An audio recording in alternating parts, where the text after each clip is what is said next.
In this,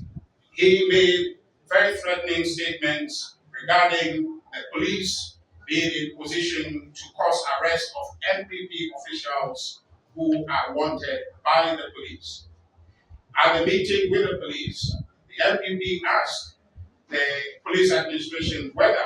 they had any warrants for the arrest of any NPP person, and the IGP's response was that no such warrants exist.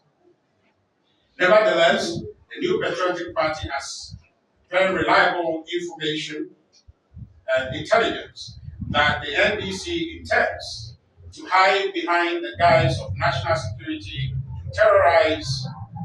some residents and voters in Akwatia and during the by-election. It is instructive to note that the police administration has indicated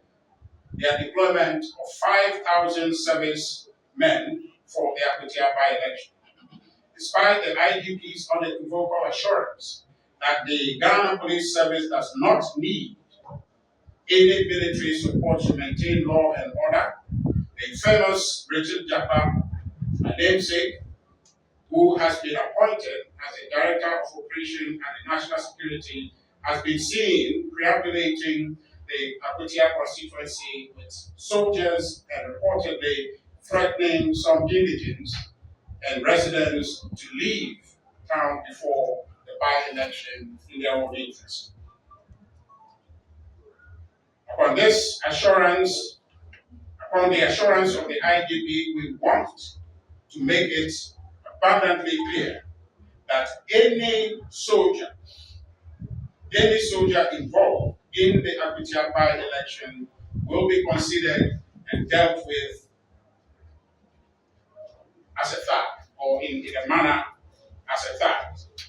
of the Ghana Armed Forces, and in whose responsibility and on whose shoulder the responsibility of the security of the state rests,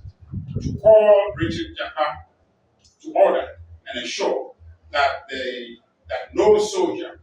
meddles in the Akwatia by-election. We are also reliably informed that the NDC has been training some of the thugs they used or deployed in Ablikma North parliamentary rerun under the guise of national security and intends to clandestinely clothe them in police uniform to deploy them during the by-election. The NDC and the Ghana Police Service must know that as a party that has just exited government in less than a year, we have our eyes and ears on the ground and on them, knowing what the NDC is noted for. The IGP has also assured us that the police have completed their deployment plan and will make the list of their deployed officers available to the various political parties.